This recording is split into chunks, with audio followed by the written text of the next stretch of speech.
फिर उसके बाद आप लोग प्रसाद पाया करो, अपने अपने घर को जाया करो, सुबह उठ के काम किया करो, फिर 4:30 बजे आया करो।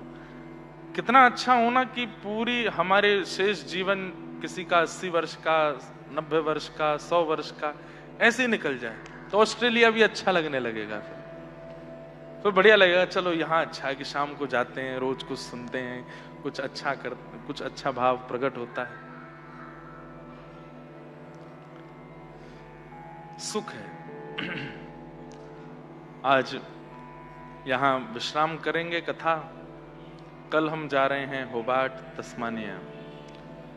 पहले पिछले साल तो वहां कथा भी की थी, लेकिन इस साल कथा नहीं है, केवल एक मीट एंड ग्रीट जैसा है, और थोड़ा होबार्ट में श्वास लेने जा रहे हैं। सुना वहां बड़ी जो है शुद्ध हवा है, तो थोड़ी हवा लेने जा रहे हैं। 2 दिन वहां रहेंगे, फिर उसके बाद एडिलेड में कथा का प्रारंभ 8 से है ना, एडिलेड में 8 से है, 9 से, 9 और 10 है ना, 9 और 10 तारीख को एडिलेड में कथा 2 दिन की रहेगी। फिर एडिलेड से जाएंगे लोगान, गोल्ड कोस्ट और ब्रिस्बेन के बीच में, वहां पर भी 2 दिन है। हाँ, वहां पर भी 2 दिन कथा करेंगे।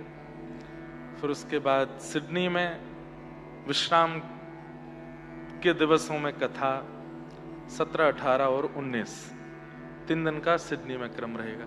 तो आप लोगों के लिए सहूलियत है। बहुत ज्यादा बेचैनी लगे आज कथा के बाद, लगे कि मन नहीं लग रहा, तो एडिलेड आ जाना, और मन करे तो गोल्ड कोस्ट आ जाना, और ज्यादा मन करे तो सिडनी में भी आ जाना। काम तो साल भर करना है, सिक लीव डाल दीजिए,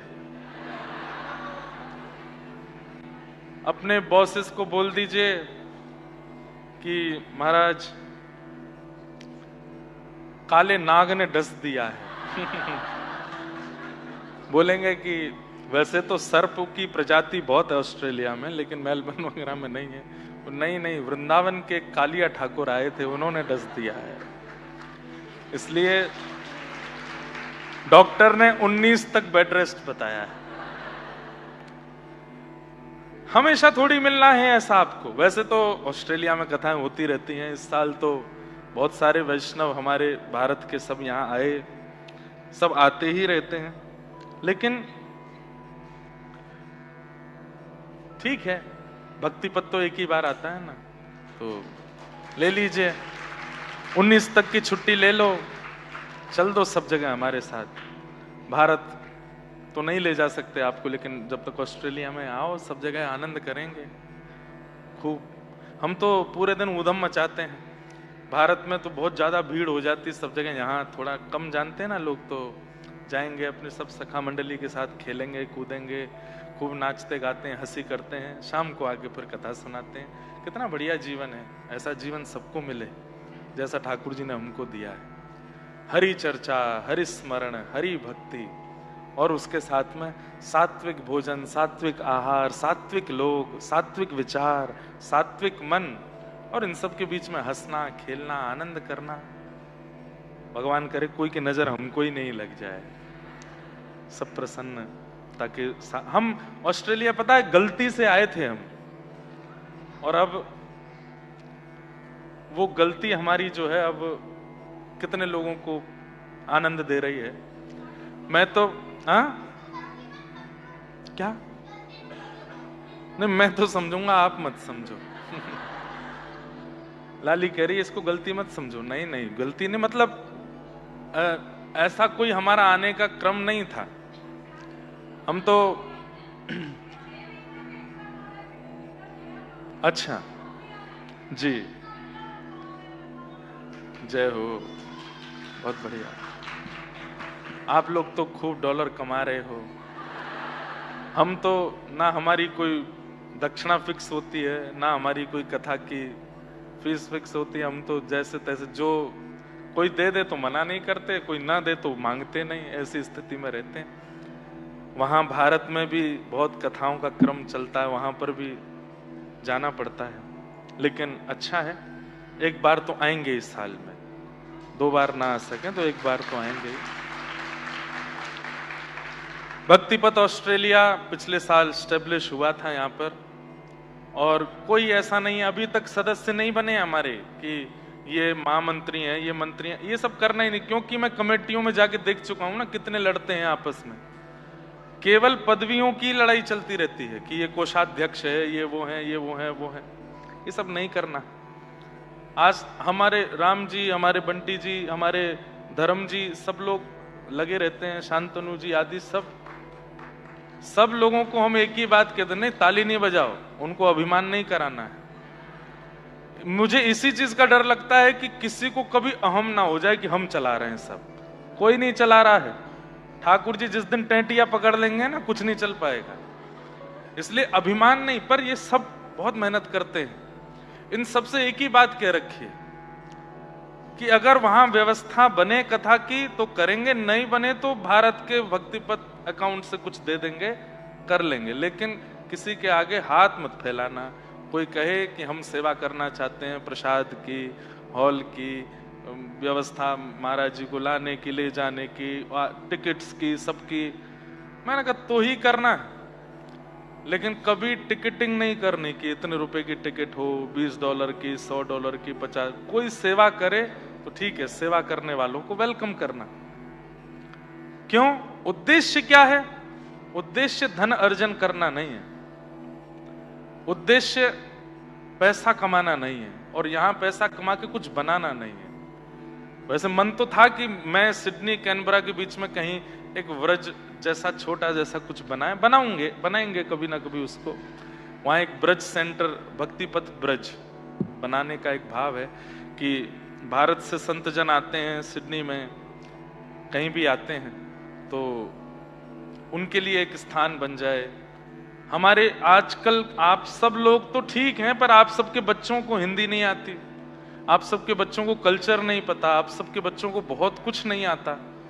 ठीक है, हम बच्चों को क्लासेस में भेजते हैं, उनको श्लोक याद करा देते हैं, पर 16 वर्ष के जब वो हो जाएंगे ना, तो फिर ये सब चीजें काम नहीं आने वाली जो 8 वर्ष, 12 वर्ष और 13 वर्ष में काम आई थी।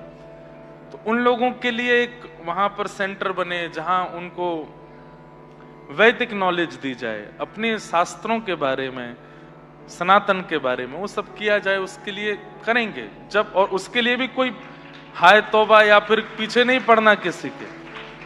लालजी चाहेंगे तो वहां वो भी क्रम बनेगा। तो उद्देश्य क्या है? सबका जन्म, मैं बोल दूं तो अटपटा लगता है, पर जो भी हमारी कथा सुने उसका ये अंतिम जन्म हो। कथा सुनकर के वो ऐसा नियम धारण कर ले, ऐसा नियम धारण कर ले, ऐसा स्वभाव बना ले, अपने आप का निर्माण ऐसा कर ले कि बस यही मेरा अंतिम जन्म है, मुझे यहां सब हिसाब बराबर करके निकलना है, फिर आना नहीं, श्री जी के चरणों में रहना है।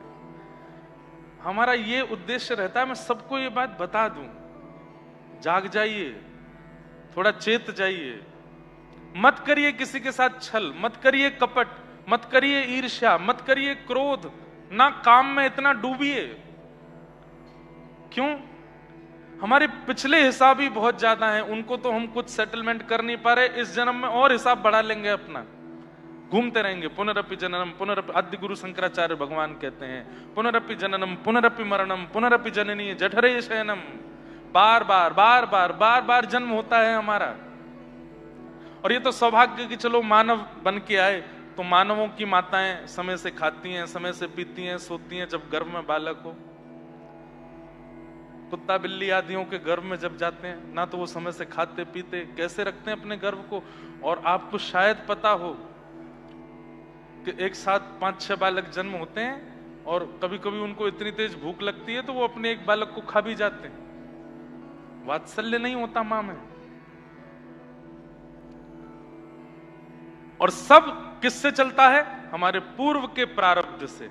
इस जन्म में जो हम कर्म करेंगे, कई बार ऐसा होता है कि हम इसी जन्म में भोग लेते हैं, नहीं तो कई बार इस जन्म में जो किया सब रखा रहता है अगले जन्म के लिए, अगले जन्म में भोगते हैं। और तब हम यही चिंता करते रहते हैं, मैंने किया क्या, ये हो क्यों रहा है मेरे साथ।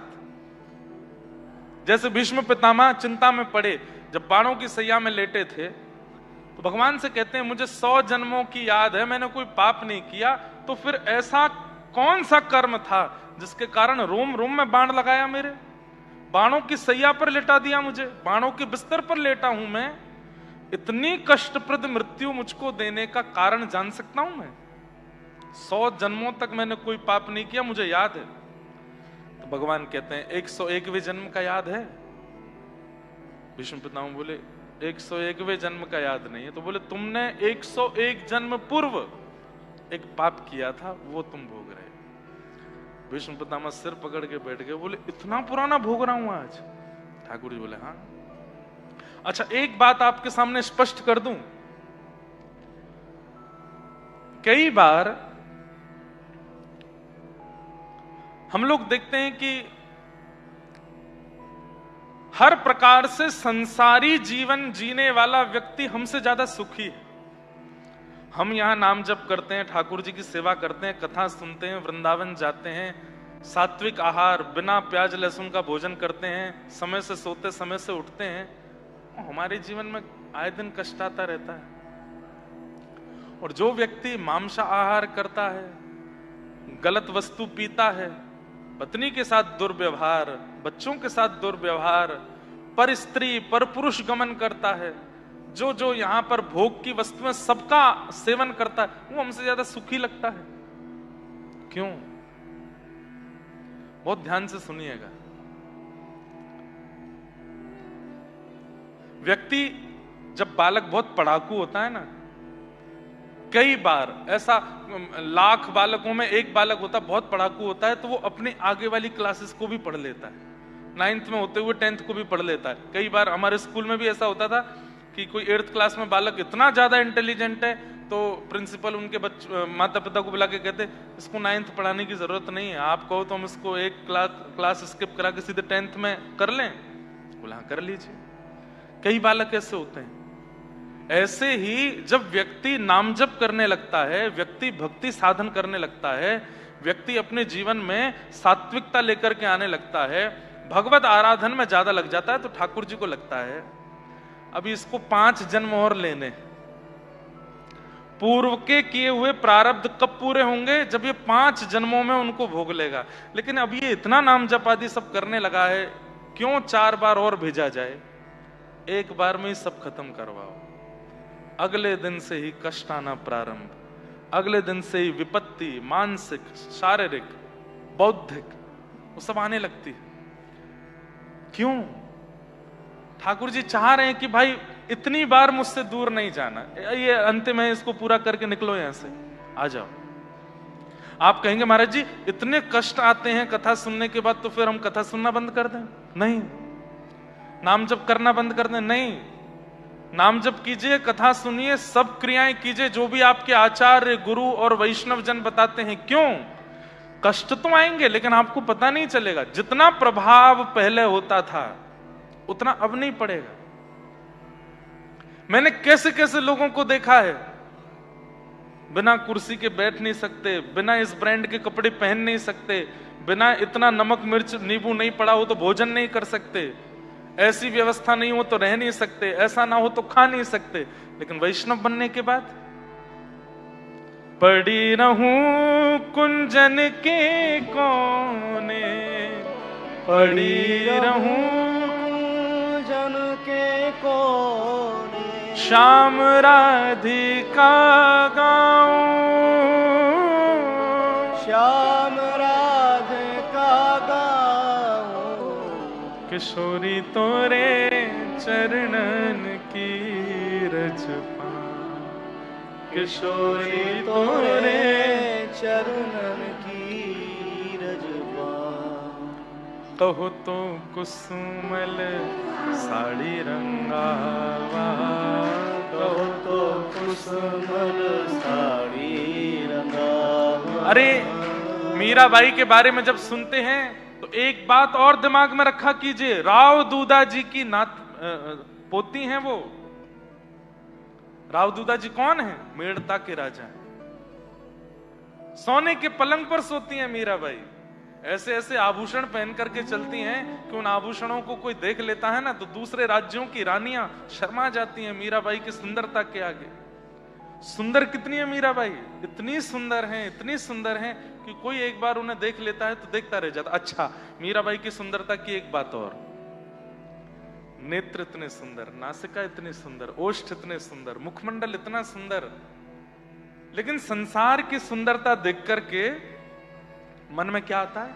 संसार में किसी सुंदर व्यक्ति को देखते हैं तो लगता है काश ये हमारा हो जाए, कितना सुंदर है, ठाकुर जी ने इसको कितने आराम से बनाया होगा, तराश के बनाया है। या फिर ज्यादा ही संसारी जीव होता है तो उसके अंदर काम, वासना आदि आदि प्रकट होने लगती है। लेकिन बाईसा की सुंदरता कैसी है? देखते ही व्यक्ति की पलक झपकना भूल जाते हैं, नेत्र आंसुओं से भर जाते हैं, और कितना भी नास्तिक व्यक्ति हो चित्त में कृष्ण प्रकट हो जाते हैं बाईसा को देख करके। ऐसा रूप है उनका। राव दूधा जी की नातनी है, बड़े घर की है, लेकिन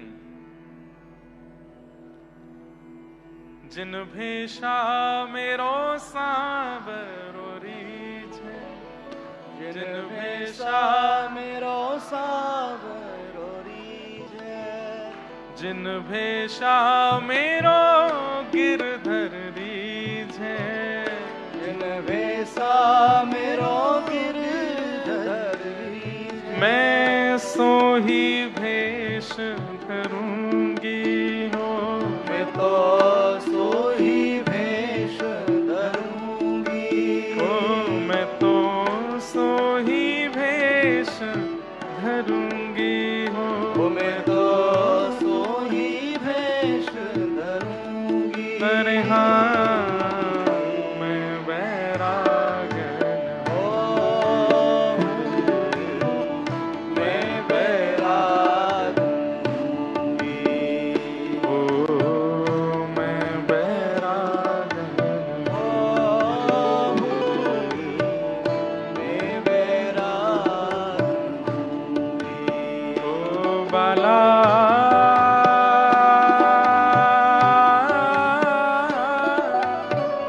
मैं बैरागन हूँगी हूँगी, मैं बैरागन होंगी होंगी, मैं बैराग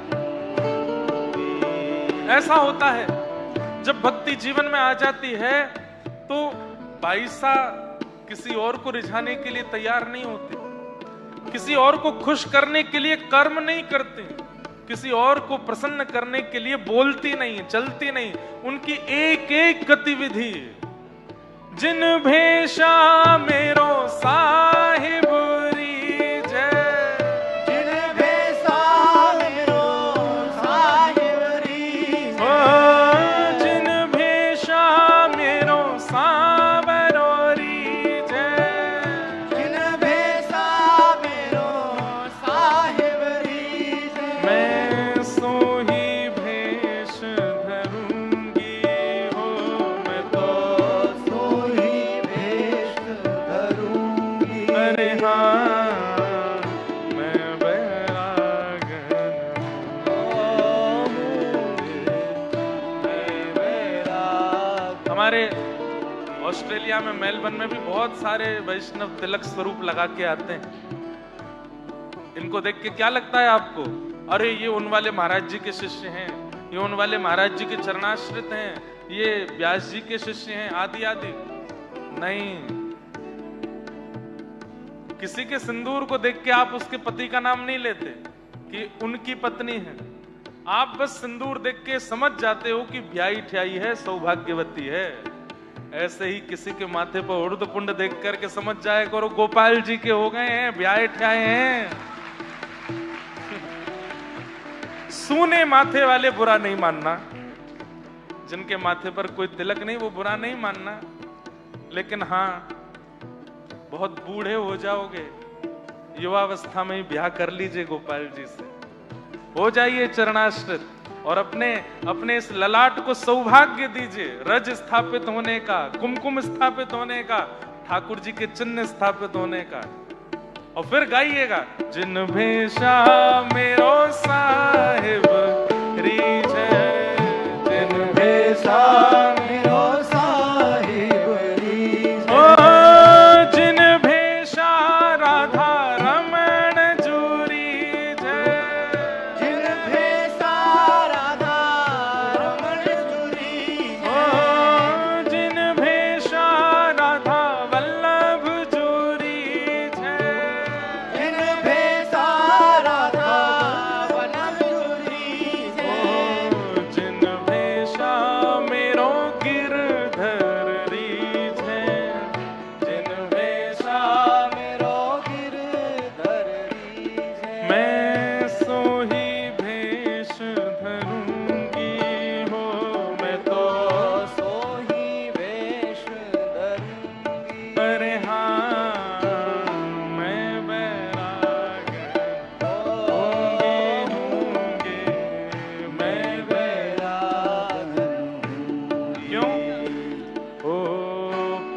ये पंक्ति तो यहाँ बैठे हर व्यक्ति को गानी चाहिए। आप सबका तन रहता ऑस्ट्रेलिया में, प्राण तो वृंदावन में ही रहते हैं सबके। प्राण हमारा वहाँ बसत है, प्राण हमारा वहाँ बसत है। ओ यहाँ तो खाली यहाँ तो खाली ओ मात पिता परिवार सोई है, मात पिता परिवार सोई है। ओ मात पिता परिवार सोई है, मात पिता परिवार सोई है। ओ कहिए तिनका तोड़ वाला, कहिए तिनका अरे हाँ मैं बैरागन हूँगी, मैं बैराग ओ बाला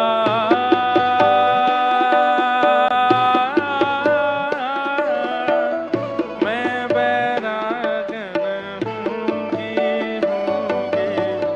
मैं बैरागन हूँगी,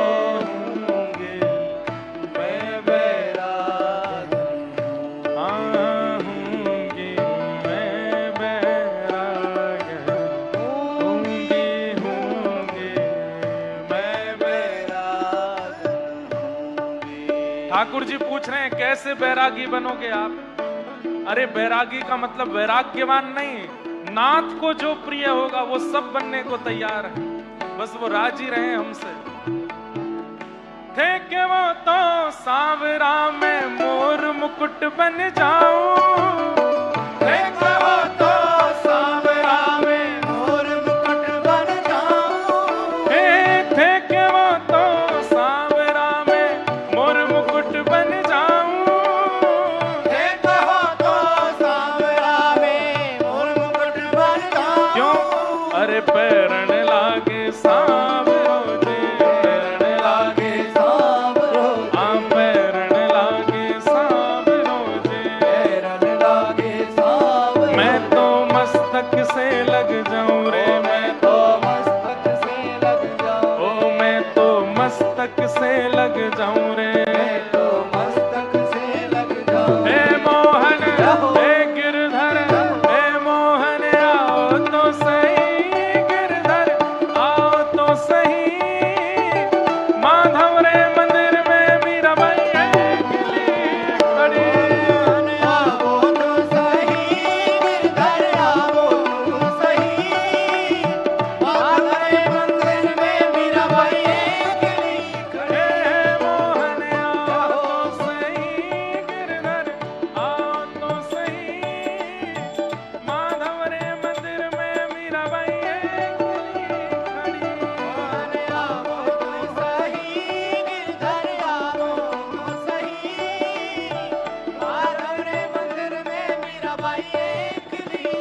माता के श्री वृंदावन धाम की।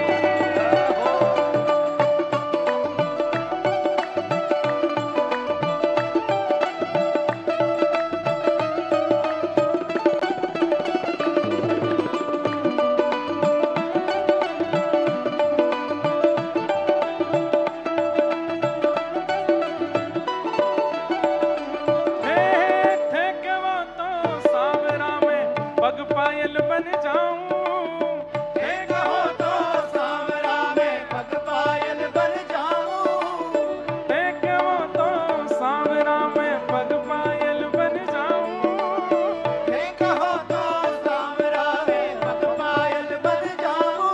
अरे नाचण लागे सांवरो जे, नाचण लागे सांवरो जे, आ नाचण लागे सांवरो जे, नाचण लागे सांवरो ओ मैं तो चरणा से लग जाऊं रे, मैं तो चरणा से लग जाऊं रे, मैं तो चरणा में रम जाऊं रे, मैं तो चरणा में लग जाऊं। हे मोहन हे गिरधर, हे मोहन आओ तो सही, गिरधर आओ तो सही, माधव रे मंदिर में मीराबाई खिली खड़ी।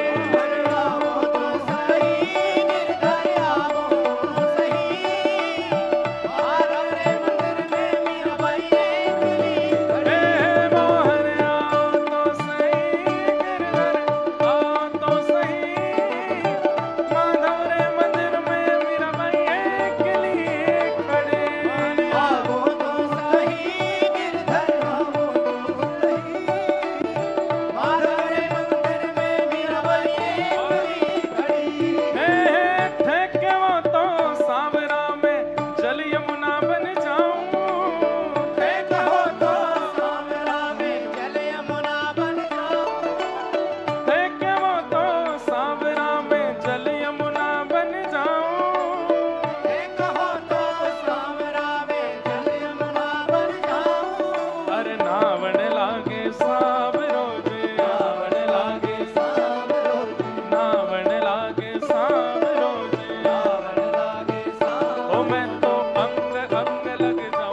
भाव हमने क्यों स्पर्श किया कि एक बार भक्ति मार्ग में आने के बाद, भक्ति पथ पर आने के बाद में व्यक्ति को भले ही उसके जीवन में पीड़ाएं बढ़ सकती हैं, भले ही उसके जीवन में चैलेंजेस बहुत बढ़ सकते हैं, लेकिन भक्ति इतना बल दे देती है कि वो सबसे जूझने को तैयार हो जाता है। संसारी व्यक्ति दाल में नमक नहीं है ये चिंता भी सहन नहीं कर पाता। संसारी व्यक्ति को रोटी पक्की नहीं है, दाल में नमक नहीं है, रात में बेड कंफर्टेबल नहीं है, पत्नी अनुकूल नहीं है, पति अनुकूल नहीं है, ये सब चीजें भी संसारी व्यक्ति सहन नहीं कर पाता। लेकिन वैष्णव भक्त जो होता है ना, वो बड़े से बड़े पहाड़ को भी सहन कर लेता है विपत्ति के। इसलिए हम तो केवल ये समझाना चाहते हैं, उद्देश्य केवल इतना है कि सब समझ जाओ भाई, ये जन्म अंतिम हो, ये जीवन अंतिम हो। ठाकुर जी प्रतीक्षा कर रहे हैं हमारी। हम लोग यहां अपनी मर्जी से आते हैं पृथ्वी पर। एक प्रसंग आता है श्रीमद् भागवत में कि दो पक्षी हैं, एक परमात्मा एक जीवात्मा, और जीवात्मा रूपी परमात्मा रूपी पक्षी दोनों वैकुंठ रूपी घोंसले से जब पृथ्वी की ओर देखते हैं तो जीवात्मा रूपी पक्षी परमात्मा रूपी पक्षी से कहता है कि ये कितना सुंदर है, इस पृथ्वी पर पहाड़ तो देखो, यहाँ की नदियां तो देखो, सरोवर कुंड तो देखो, यहाँ के मार्ग तो देखो, ये कितना सुंदर है।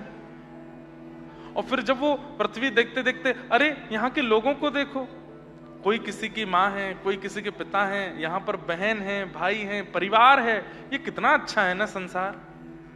तब परमात्मा कहते हैं देखने में अच्छा लग रहा है नहीं। तब जीवात्मा कहता है मैं एक बार घूम के आ जाऊं, एक बार। ठाकुर जी कहते हैं नहीं, तू मेरे पास ही रहे। तब जीवात्मा कहता है एक बार जाऊंगा, बस आ जाऊंगा ना वापस। ठाकुर जी बोले तू नहीं आ पाएगा, ये इतना खतरनाक है संसार, इसमें घुस तो जाता है व्यक्ति, निकल नहीं पाता। निकलने के लिए मेरे नाम का ही आश्रय लेना पड़ता है। बोले मैं लूंगा ना, मैं तो आपसे बहुत प्रेम करता हूं, बस मैं देखूंगा, थोड़ी देर घूम करके फिर आपका नाम का आश्रय लेके आ जाऊंगा। ठाकुर जी बोले देख जिद मत कर, बोले एक बार जाने दो। तो ठाकुर जी कहते हैं जाओ, पर आ जाना। ठीक है। हम तब के निकले हैं वहां से, अभी तक नहीं गए। मैं आपके सामने बैठा हूं, आप मेरे सामने बैठे हो, इस बात का प्रमाण है कि हम अभी तक ठाकुर जी के पास गए नहीं। कब से घूम रहे हैं यहीं पर। बीच बीच में ठाकुर जी संदेश भेजते हैं, वृंदावन के प्रति प्रीति हो जाना, महापुरुषों की वाणी में रुचि आने लगना, कथाएं श्रवण में रुचि आना, ये सब ठाकुर जी के संदेश हैं कि तेरी प्रतीक्षा कर रहा हूं मैं, तू मुझसे वादा करके गया था कि आएगा, अभी तक नहीं आया। अच्छा, ठाकुर जी हमको 84 लाख में नहीं घुमाते, हम अपने ही कर्मों से घूमते रहते हैं। व्यवस्था ऐसी ठाकुर जी ने कर्म बंधन की बनाई है कि ठाकुर जी चाह करके भी हमको नहीं निकाल पाते। तब ठाकुर जी कहते हैं ठीक है, मैं तेरे लिए एक इजी वे कर देता हूं। क्या? तेरे सब काम तो बड़े खराब हैं, यहां पृथ्वी पे आके तेने किया तो बहुत सब बंटाधार है अपना, मेरा नाम गा लो, उससे सब सेटलमेंट होने लग जाएगा। नहीं गाते, आलस करते हैं, उसमें भी प्रमाद करते हैं, और कई जगह तो नाम गाते भी हैं लेकिन संसार के सारे विषय भी करते हैं। ठाकुर जी फिर कहीं हमारा कल्याण नहीं होता ना, इससे बड़ा कष्ट ठाकुर जी को कुछ नहीं होता कि फिर से फंस गया संसार, फिर से जन्म लेगा, फिर से घूमेगा इन्हीं चक्करों में, नहीं आ पाएगा मेरे पास।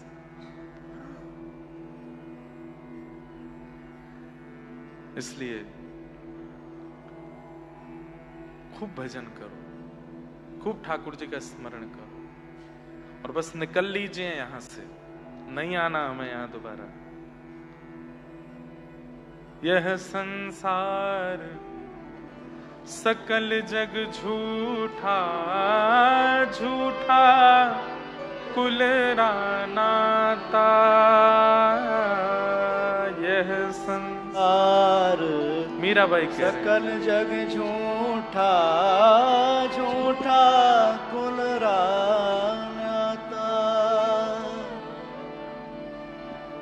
आपकी रूह नहीं कांपती आजकल न्यूज देख के?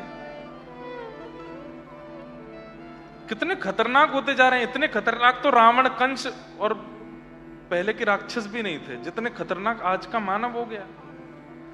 अभी सुनने में आया कि एक पत्नी ने अपने पति को मार के अपने बाथरूम में ही गाड़ दिया, ऊपर से उस पर सीमेंट डाल दिया, और 45 दिन तक वही बाथरूम यूज कर रही है, किसी घर को नहीं पता।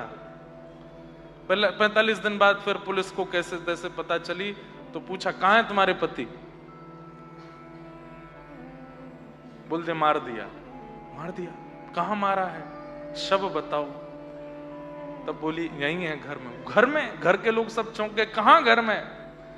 बोले जिस बाथरूम में सब नहाने जाते हैं उसी में नीचे दफने हुए हैं, ऊपर से कहां सोच जा रही है लोगों के।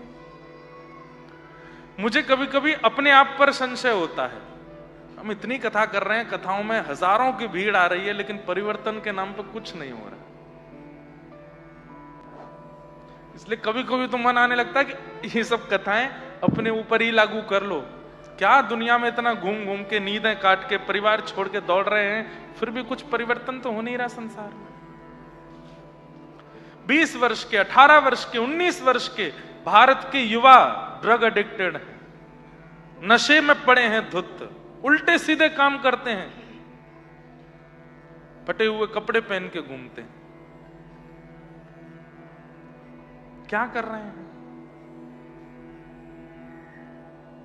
इसलिए कम से कम जो सुन रहे हैं, जो आ रहे हैं कथा में, भले ही जबरदस्ती आ गए हैं, कोई खींच के लिए आया है, समझ जाइए इसके लिए नहीं मिला था संसार हमको, ये सब करने के लिए नहीं मिला है।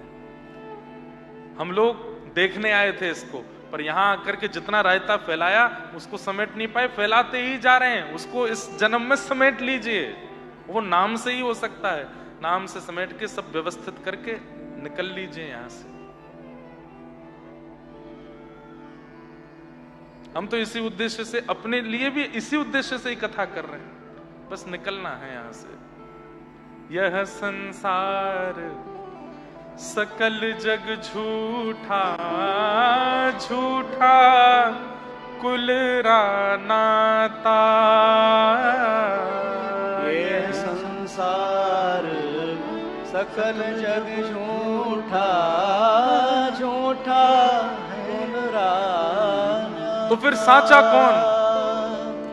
मीरा के प्रभु गिरधर नागर, मीरा के प्रभु गिरधर नागर, मीरा के प्रभु नटवर नागर, मीरा के प्रभु नटवर नागर।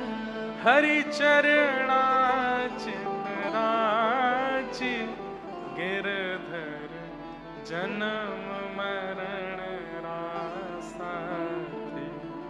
गिरधर जन्म मरण रासाथी। हो याए नाय बिसरू में दिन राती। हो याए नाय बिसरू में दिन राती। गिरधर जन्म मरण रासाथी। गिरधर जन्म मरण रासाथी। वही एक है हमारे, और कोई नहीं। मैं एक उदाहरण दिया करता हूं कि आप 1 लाख 2 लाख डॉलर के घर में रहो और 5 मिलियन के घर में रहो, दोनों में अंतर क्या होगा? जब 5 मिलियन के घर में रहोगे ना, तो हर दिन आपके फोन पर आपके दूर के बिछड़े हुए रिश्तेदारों के भी फोन आएंगे। वो भी आपसे मित्रता करना चाहेंगे जो कभी आपको देखते तक नहीं थे। लेकिन भगवान ना करे कभी जीवन में ऐसा उतार आया कि पहुंच गए एक सामान्य से फ्लैट में या रहने लगे किराए के घर में, आप फोन करोगे तो सामने वाले उठाएंगे भी नहीं। लेकिन दोनों परिस्थिति में आपके सेवा के ठाकुर जी आपको नहीं छोड़ेंगे, वो संगी रहेंगे। आप चाहे करोड़ों के घर में रहो, चाहे सामान्य से कमरे में रहो, आपके ठाकुर जी नहीं छोड़ेंगे। आप चाहे महापापी बन जाओ, चाहे परम वैष्णव बन जाओ, आपके ठाकुर जी आपको नहीं छोड़ेंगे। तो वही तो जो हर परिस्थिति में आपके संग रहे, वही तो आपके हैं, वो केवल ठाकुर जी हैं। एक प्रसिद्ध कथा जगन्नाथपुरी की आती है कि एक भक्त था, उसकी माता जी पधार गई तो बहुत रोया जगन्नाथ जी के सामने जाके, इतना रोया कि महाप्रभु जी बेचारे करुणा में आके बोले, तू क्यों इतना रो रहा है? बोले, मेरे जीवन में बहुत कष्ट है। ठाकुर जी बोले, तो मैं क्या करूं, कष्टों को खत्म करूं? बोले, कष्ट तो मेरे प्रारब्ध के हैं, वो तो आएंगे, आप बस इतना कर दो, मेरे हृदय को शांति मिल जाएगी। जब भी कष्ट आए मुझे पता चल जाए कि आप मेरे आसपास हो, अब मुझे पता लग जाएगा आप वहां खड़े हो, आप मेरे संग बैठे हो, बस इतना कुछ ऐसी व्यवस्था कर दो कि मुझे ये पता चलता रहे कि आप मेरे पास हो। ठाकुर जी बोले, जब भी कष्ट आवे तो समुद्र के तट पर चल के देखना, तो दो पैर तेरे दिखेंगे, पीछे मुड़ के देखेगा तो तेरे पैरों के चिन्हों के बगल में दो पैर और दिखें, समझ जाना मैं तेरे पास हूं। तो वो बोला, हाँ बस ये कर दो, आप मेरे पास रहो, बस इसी से मुझको शांति मिलेगी। अब जब जब उसके जीवन में कष्ट आता, दौड़ के समुद्र के तट पर जाता, चलता और फिर पीछे मुड़ के देखता तो दो उसके पैरों के निशान और बगल में ही छोटे छोटे ठाकुर जी के चरण। बस वो खुश हो जाता, नाथ बस ऐसे संग रहो, मैं सबसे लड़ लूंगा, सब सह लूंगा, सारी विपत्तियां पार कर लूंगा, आप मेरे संग रहो। लेकिन अभी तक तो छोटी छोटी विपत्तियां आ रही थी, अब विशाल पहाड़ गिरा जीवन में। कुछ ऐसा हुआ कि घर से निकाल दिया, माताजी पहले ही चली गई थी, पिताजी ने भी प्राण त्याग दिए, बहुत परेशान। जब टूट गया, दौड़ करके गया समुद्र तट पर चल करके जैसे पीछे देखा तो ठाकुर जी के चरण चिन्ह नहीं थे। तो ठाकुर जी से जाके बोला, आप भी औरों की तरह हो, विपत्ति आने पर छोड़ के चले जाते हो, छोटी छोटी विपत्तियों में साथ खड़े थे और इतनी बड़ी विपत्ति आई जब मुझे बहुत जरूरत थी आपकी, तो आप भी छोड़ के चले गए। ठाकुर जी उसके स्वप्न में प्रकट होकर के बोले, क्यों रो रहे हो? बोले, पहले आप चलते थे मेरे साथ में, अब क्यों नहीं चल रहे? बोले, ठाकुर जी बोले, पहले इतनी बड़ी विपत्ति नहीं थी इसलिए तू चल सकता था, मैं बगल में चलता था, लेकिन अब बहुत बड़ी विपत्ति आई तो गोद में तुझे उठा के मैं चल रहा हूं, तेरे पैर नहीं है वो मेरे हैं। और ये कथा कथानक सी नहीं है, ये वास्तविकता है, मैं अनुभव करता हूं। मैं सत्य बताऊं, 1-2 साल पहले तक तो मैं कथा बोलता था, लेकिन 2 साल से मैं अनुभव बोलता हूं। कितनी भी बड़ी विपत्ति आ जाए, आप उनके प्रति विश्वास और शरणागति का त्याग मत करो। आप कुछ कर ही नहीं रहे हो, सब ठाकुर जी करेंगे, सब मंगल में बना देंगे। इसलिए भैया इस उद्देश्य को समझ जाइए और निकल लीजिए यहां से। खूब भजन करो ठाकुर जी का, खूब कथा सुना करो। परसों हम कुछ वैष्णवों से मिले थे जो कि बालावट से आए, बालारट। अब आपकी गलती है, आपने BALLAV लिखा है, तो बालावट, तो बालाराट। व्रजधाम बालाराट से आए हैं। हमने इनको वचन दिया है कि अगली साल हम बालाराट आएंगे एक दिन के लिए। और शंकर जी, सुमित जी इतना अच्छा काम कर रहे हैं। ये लोग क्या करते हैं पता है? इनके पास आने वाले लोगों को, वैष्णवों को, ये उनकी तिथि का जन्मोत्सव बताते हैं कि आपकी तिथि से जन्म कब हुआ। उस तिथि के जन्मोत्सव पर भी कुछ मंगल कार्य किया करो। जैसे मेरा जन्मदिन है 7 अगस्त, लेकिन तिथि से मेरा जन्म है श्रावण कृष्ण नवमी। 2 पक्ष होते हैं हमारे यहाँ, कृष्ण पक्ष और शुक्ल पक्ष। ध्यान से सुनना, जब पूर्णिमा से चंद्रमा अमावस्या की ओर जाता है उसको कृष्ण पक्ष कहते हैं, और अमावस्या से जब चंद्रमा पूर्णिमा की ओर चलता है उन 15 दिनों को शुक्ल पक्ष कहते हैं। हम सब लोग शुक्ल कृष्ण पक्ष में ही जन्म लेते हैं। उसमें फिर तिथियां हैं, द्वितीया, तृतीया, चतुर्थी, पंचमी, षष्ठी, सप्तमी, अष्टमी, नवमी, दसवीं, एकादशी, द्वादशी, त्रयोदशी, चतुर्दशी और पूर्णिमा या फिर अमावस्या। व्यक्ति को अपनी तिथि से जन्मोत्सव मनाना चाहिए, उससे दीर्घायु होता है। तो क्या करे? डेज के जो जन्मोत्सव होते हैं आपके, जैसे आज है 6 जुलाई, 6 जुलाई है ना आज, 6 जुलाई को, अब आज जिसका जन्मदिन हो, संसारी लोगों को आज सबको पार्टी दे दे, सबसे विशेष ले ले, लेकिन तिथि वाले जन्मोत्सव पर अपने घर के ठाकुर जी का उत्सव करे।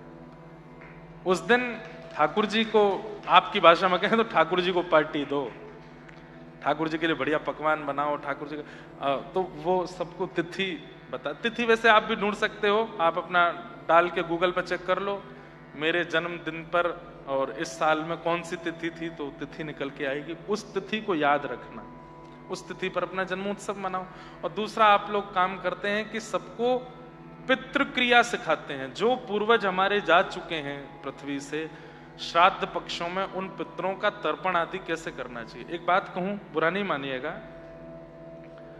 विदेशों में, केवल ऑस्ट्रेलिया नहीं, विदेशों में मैं जहां भी गया हूं, लोग जो डिप्रेशन, उनके मुख पर जो ये उदासी सी छाई रहती, सबके नहीं, कई लोगों के, बच्चे नहीं सुनते, बच्चों का दिमाग बिल्कुल 10-12 साल तक तो कंट्रोल में रहते हैं, पर 16 के बाद यहाँ के बच्चे कंट्रोल नहीं रहते। हम भी घरों में जाते हैं तो माता पिता प्रणाम करो, जब ओके,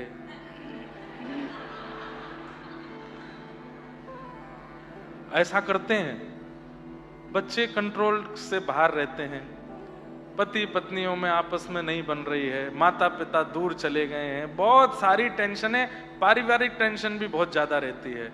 और इतना ज्यादा ये बच्चे, कई बार यहाँ पर जन्म होता है तो कई सारी बीमारियों से युक्त रहते हैं, और भी बहुत कुछ होता है। ये सब क्या है? ये सब पितृ दोष है। हम पितृ क्रिया नहीं करते, इसलिए ये सब दोष हमारे ऊपर आ जाते हैं। अच्छा, कभी भी ये नहीं सोचना कि पितृ आपको दोष देते हैं ना, पितृ तो छतरी लेके खड़े रहते हैं आपके ऊपर। ठाकुर जी से कहते हैं मेरा बेटा है, मेरी बहू है, मेरा परिवार है, नाथ इस पर कृपा बनाए रखना। जब श्राद्ध आते हैं और श्राद्धों में उनकी तिथि आती है, और उस दिन जब हम कुछ भी उनके लिए नहीं करते, ब्राह्मण भोज नहीं कराते या कुछ भी, तब सब आपस में कहते हैं तुम तो इसके लिए छतरी लिए खड़े हो, कष्टों के, विपत्तियों के सारे बादलों को रो के खड़े हो कि इसके ऊपर कुछ ना आवे, और ये तो आपको याद तक नहीं करता, तुम्हारा श्राद्ध तर्पण तक नहीं करता। श्राद्ध मतलब श्रद्धा, तुम्हारे प्रति बिल्कुल श्रद्धा नहीं रखता। अरे हम लोगों के ऊपर ऋण है, लोन है हमारे पूर्वजों का, वो थे इसलिए हम हैं। इसलिए हर श्राद्ध पर हर व्यक्ति अपने पितरों का तर्पण करता है, ब्राह्मण भोज आदि कराता है। लेकिन जब व्यक्ति नहीं करता तब वे पितर सोचते हैं इसको तो हमारी याद ही नहीं है, ये तो हमारे नाम से कुछ करता भी नहीं, कुछ दान पुण्य भी नहीं करता, तो फिर हम क्यों छतरी लिए खड़े, हटो। वे अपनी छतरी बंद करके चले जाते हैं। जितनी विपत्तियों से वे आपको बचा रहे थे, अब बचाने वाला कोई नहीं है, तो वो सब विपत्तियां आती हैं, और उन्हीं विपत्तियों के कारण वो विपत्तियां विशेष रूप से बुद्धि और मन पर असर करती हैं, और उसके कारण ये जो मनस्थिति परिस्थिति विदेशों में बन जाती है, बनने लगती है। तो उन पितृ कार्यों को कैसे करना चाहिए ये सब वहां सिखाते हैं, उन पितरों का कैसे क्रम होता है आदि आदि। तो मुझे बहुत अच्छा लगा। हमने तो सब अपने भक्ति पथ ऑस्ट्रेलिया वालों से भी कहा एक बार मेलबर्न में भी एक सेशन करवाओ, 5-10 बेंचेस लग जाएं, लोग लाइन बना करके एक एक करके आवें, अपना तिथि और अपने पितरों का कर्म सब पूछ के जावें, कैसे करना है हमें बताएं, हमारे पितर इन डेट्स में गए थे, उनकी क्या तिथि होगी, क्या करना चाहिए, कैसे होना। तो यहां रह करके भी आप कर सकते हो, करना ही चाहिए, बहुत आवश्यक है। 3 ऋण हैं हमारे ऊपर, 3 लोन चल रहे हैं हम लोगों पर, देव ऋण, ऋषि ऋण और पितृ ऋण। इसलिए ब्राह्मण लोग जनेऊ पहनते हैं, उसमें 3 धागे होते हैं, एक देव ऋण का, ऋषि ऋण का, पितृ ऋण का। इसलिए ब्राह्मण जो भी कर्म करता है, अब मैं कथा सुना रहा हूं, इसका जो भी पुण्य मिलेगा उस पुण्य से मेरे 3 ऋण घटने लगेंगे। मैं गिरिराज जी की परिक्रमा करने जाऊंगा, उसका जो पुण्य मिलेगा, ये धागा अगर ये जनेऊ मेरे यज्ञोपवीत मेरे कंधे पर है, 3 ऋण घटने लगेंगे। इसलिए ब्राह्मण लोग जनेऊ धारण करते हैं, ताकि वो जीवन में फिर जो भी पुण्य कर्म करते हैं उससे उनका ऋण चुकने लगता है। लेकिन सब लोग जनेऊ धारण नहीं करते, यज्ञोपवीत नहीं पहनते, तो वो केवल श्राद्ध दिनों में अपने देवताओं का भाव रखें। श्राद्ध से याद आया, एक लीला सुना देते हैं। आज विश्राम है कथा का। हमारे व्रजमंडल में साल भर उत्सव चलते हैं। जनवरी में मकर संक्रांति से शुरू होगा, वसंत पंचमी आएगी, 40 दिन की होली चलती है। होली के बाद में भी फिर उत्सव चलते रहते हैं। आजकल रथ यात्रा की तैयारी चल रही है, स्नान पूर्णिमा निकल के गई है। दुनिया भर, भारतवर्ष में पूरे सब जगह ठाकुर जी रथ में बैठ जाएंगे, रथ यात्रा करेंगे। रथ यात्रा के बाद फिर जन्माष्टमी की तैयारी, फिर राधाष्टमी की तैयारी, फिर शरद पूर्णिमा की तैयारी, आदि आदि कुछ ना कुछ उत्सव चलते रहते हैं। केवल 15 दिन ऐसे हैं जब कोई उत्सव नहीं होता। कब? श्राद्ध के दिनों में। क्यों? श्राद्ध के दिनों में सब लोग अपने घरों में रहते हैं, अपने पितरों का अर्पण करते हैं, इसलिए कोई उत्सव नहीं होता। तो जब ठाकुर जी और श्री जी लीला कर रहे थे, उन दिनों में भी नंद बाबा और वहां वृषभानु बाबा ने नियम बना रखे थे, लाला लाली दोनों के लिए। अब तुम कहीं नहीं जाओगे, गैया चरानो 15 दिन आए हुए को। क्यों? लाला अपने पितरों को श्राद्ध करेंगे। ठाकुर जी तो गैया चराने के बहाने श्री जी से मिलवे जामे, और यहां बाबा जाने ही ना दे रहे हो, अब क्या करें? तो सांझी उत्सव होते हैं 15 दिन। जो लोग वृंदावन जाते रहते उनको पता होगी सांझी किसे कहते हैं। जल के ऊपर, पानी के ऊपर रंगोली जैसी बनाई जाती है। पानी के ऊपर परात में पानी भर के उस पर रंगोली बनाते हैं, और उसमें ठाकुर जी की कोई लीला बनाई जाती है। क्योंकि श्याम सुंदर मिलने नहीं आ रहे हैं और यहाँ किशोरी जी नहीं मिल रही हैं, तो वहां दूर बैठी हुई किशोरी जी, यहाँ दूर बैठे श्याम सुंदर, दोनों आपस में यहाँ ग्वाल बाल सांझी बना के लाला को सुख देते हैं, वहां सखियां सब सांझी बना के श्री जी को सुख देते हैं। एक बार ठाकुर जी एक श्यामा सखी बन के जाते हैं और अपने आप को बहुत सुंदर सांझी बनावे वारी बता में बरसाने गए। वहां जाकर के ललता विशाखा तिके मुंह पे बहुत जोर की सांझी बनानी आवे, बनवाए लो। तब सांझी बनाते हैं, तो किशोरी जी उनकी सांझी बनाते हुए देख के कहे में, अरे सखी तू मुंह को सिखाए दे। तो ठाकुर जी कहे आओ बैठो, और उनके हाथ से सांझी बनवाते हैं। तो सांझी में ठाकुर जी की लीला प्रकट करते हैं। कई लीलाएं। एक लीला आती है कि किशोरी जी और उनकी जो अष्ट सखियां हैं ना, वे सब लगभग एक जैसी ही हैं देखने में। किशोरी जी की सुंदरता तो अद्भुत है ही, पर ललता विशाखा आदि सखियां भी कम नहीं है। यदि कभी किशोरी जी जैसा श्रृंगार ललता जी कर लेती हैं, विशाखा जी कर लेती हैं, या अन्य सखियां कर लेती हैं, तो कई बार तो वृषभानु बाबा और कीर्ति मैया ललिता जी को ही किशोरी जी मान लेते हैं। अरे किशोरी जी आओ गोदी में बैठो। तब ललिता जी कहती हैं मैं ललिता हूं। अच्छा, बिल्कुल एक जैसी लगती हैं, नेत्र भी एक जैसे हैं, कान भी एक जैसे हैं, नासिका भी एक जैसी, बस श्रृंगार विशेष श्री जी का होता है, और श्री जी के रूप में प्रधानता स्वभाव की है। लोग सुंदर तो बहुत होते हैं, आंखें सुंदर होती हैं, नाक सुंदर होते हैं, स्किन सुंदर होती है, त्वचा बढ़िया होती है, शरीर बढ़िया होता है, पर स्वभाव अच्छा नहीं होता। तो हमारी किशोरी जी की पहचान स्वभाव से होती है। उनके स्वभाव, कितना सुंदर स्वभाव है।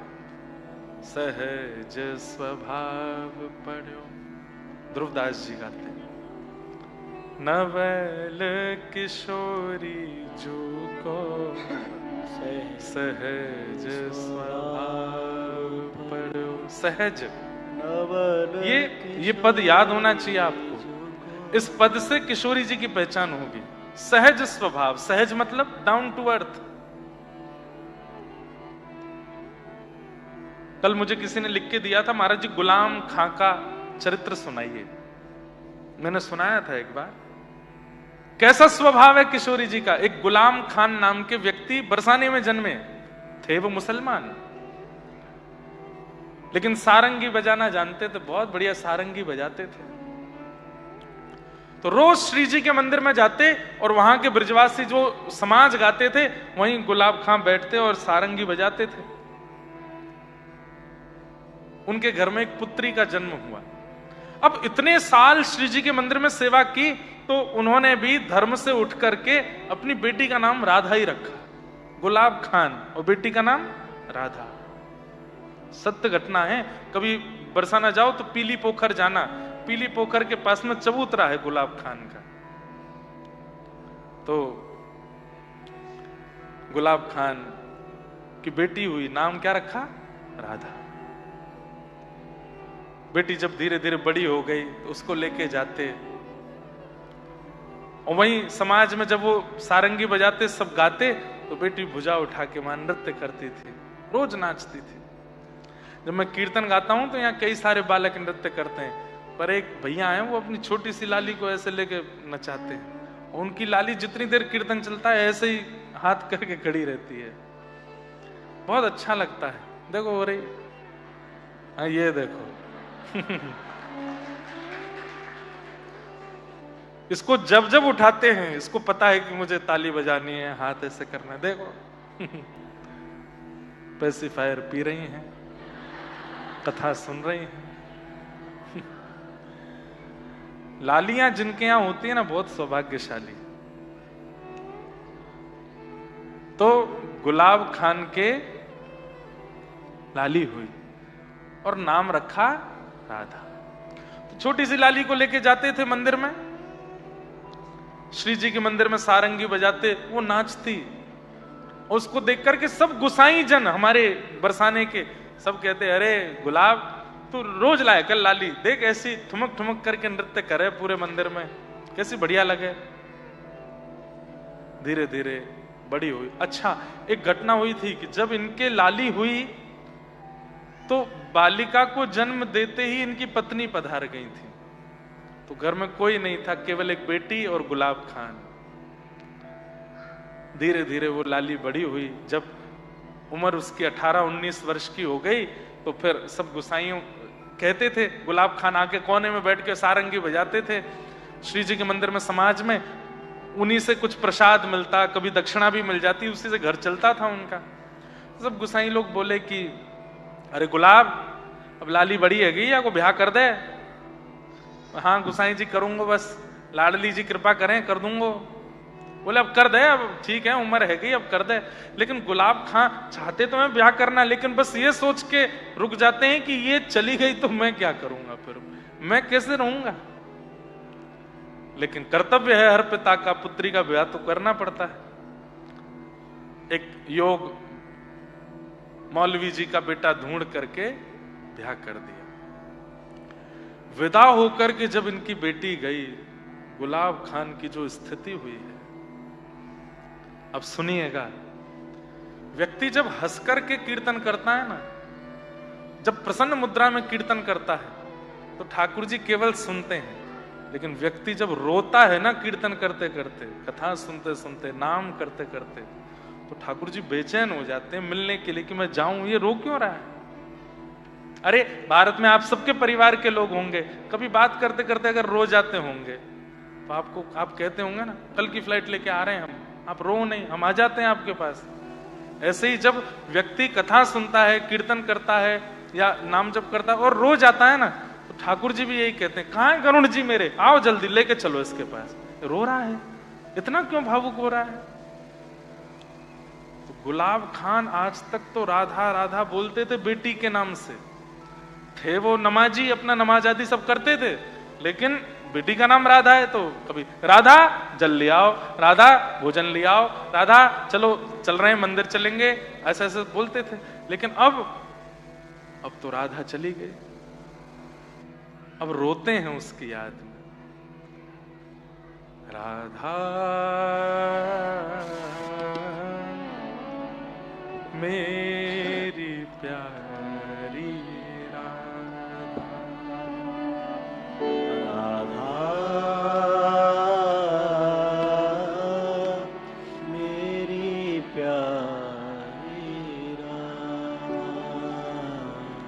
और जब रो करके बुलाते हैं, कभी बैठे बैठे रोते हैं, कभी खड़े खड़े गिर जाते हैं अपनी पुत्री की याद में, और राधा राधा कहकर के जब करुण क्रंदन करते हैं,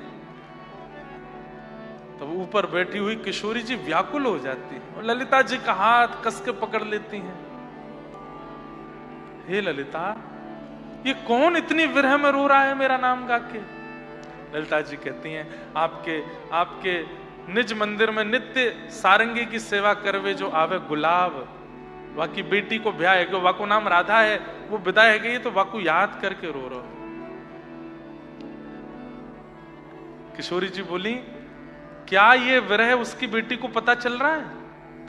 उसके पिता इतने विरह में रो रहे हैं, वाकी बेटी को पता चल रही है? बोले नहीं, उसको कैसे पता चलेगी? किशोरी जी बोली, मुंह तो सहन नहीं है रोए। ललिता, मैं जाऊं या के पास? नहीं श्यामा जी, आप क्यों जाएंगे? ना मुंह तो सहन नहीं है रो, मैं जा रही हूं। और गुलाब की बेटी का रूप धारण करके किशोरी जी आ गई और आकर के जैसे ही द्वार पर खड़ी हुई, अपनी पुत्री को देख करके दौड़ करके गुलाब ने हृदय से लगा लिया। अरे वो तो साक्षात स्वामिनी जी आई हैं, किशोरी जी आई हैं। अरे राधा, तू मुझको छोड़ के मत जावे, चल तू यहीं आ जा। मेरी मती मर गई, तेरो ब्याह कर दियो। मैंने यूं तो सोची ना कि मैं तेरे बगैर कैसे रहूंगा। वैसे लाली, तू भी मेरे बगैर तो रहना पा रही ना? हाँ पिताजी, मैं भी नहीं रह पा रही। अब तू एक काम कर, यहीं रह जा, तू मेरे पास ही रह जा। मैं तेरे ससुराल में जाके कह दूंगा कि मोह ना करनो ब्याह, मेरी लाली तो मेरे पास रहेगी। तब किशोरी जी समझा रही हैं, पिताजी ऐसे अच्छा ना लगे, पूरे समाज में बात फैल जाएगी, कितनी गलत भावना है जाएगी। वैसे ही सब आपकी प्रजाति जाति के लोग आपसे नाराज रहे क्योंकि आप मंदिर में जाके सेवा करें। अब ये काम भी करोगे तो सब और नाराज रुष्ट रह जाएंगे, दुश्मनी बढ़ेगी। आप ऐसे मत करो लाली, मैं तो तेरे बगैर रह ना पाऊं, वाह को कहां निधान करूं, काऊ देना प्राण चले जाएंगे मेरे। तो श्री किशोरी जी बोली, पिताजी मैं आपको वचन देके जा रही हूं, जब थोड़ी थोड़ी याद आवे तब तो मैं एक सहेली हूं, लेकिन जब बहुत जोर की याद आवे ना तो भुजा उठा करके मेरा नाम बोलियो, राधा राधा राधा, मैं तुरंत आ जाऊंगी आपके पास। और ऐसा कहकर के किशोरी जी वहां से चली गई। अब गुलाब खान को जब थोड़ी बहुत याद आती तब तो सह लेते, लेकिन जब बहुत तीव्र याद आती, कभी अर्धरात्रि में आती, कभी दोपहर में आ जाती, तो बुलाते भुजा उठा करके, अरे लाली राधा, मुझको बहुत जोर से याद आ रही है, तू जल्दी आ जा। किशोरी जी मंदिर से दौड़ करके आती उनके पास, बुला रहे। इसलिए ध्रुवदास जी कह रहे हैं, सहज स्वभाव। इतना सहज कौन होता है, इतना सरल कौन होता है? सहज स्वभाव पर नवल किशोरी जो को, सहज स्वभाव पर नवल किशोरी जो को, मृदुता दयालुता कृपालुता की राशि है, मृदुता दयालुता कृपालुता की राशि। एक दिन ललिता विशाखा जी बोली, हे श्यामा जी, ये रोज बुलावे आपको, आप रोज चली जावे यहाँ के पास। किशोरी जी बोली, मोह को तो सुख मिले जावे में, मोह को कष्ट ना होवे। हे श्यामाजू, हमको तो पीड़ा हुए, आप बीच में चली जामे और यहाँ रास की भूमिका रहवे, कभी निकुंज में बैठे हैं, कभी कुंज में, श्री श्याम सुंदर आए हो में, और तभी ये गुलाब बुलावे, आप दौड़ के चली जामे। अब यहाँ को निधान करो, ऐसे रोज रोज नहीं जाओगी। तब किशोरी जी बोली, ठीक है। आज जब गुलाब ने बुलाया तो किशोरी जी गई और जाकर के बोली, पिताजी बहुत दिन है गए, आपने सारंगी नाए बजाई न एक बजा।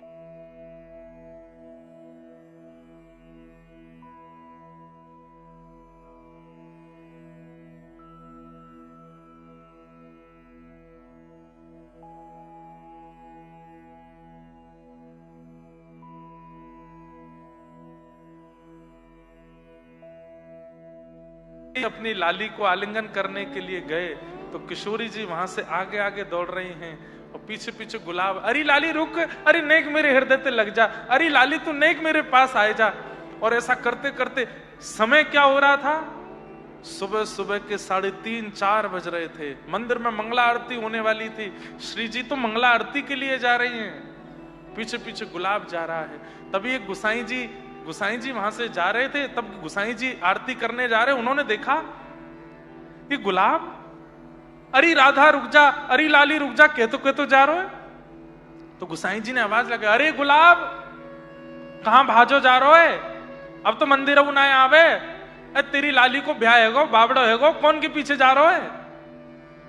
बस इतनी देर गुलाब दिखे, मंदिर में जाकर के पुजारी जी ने आरती की।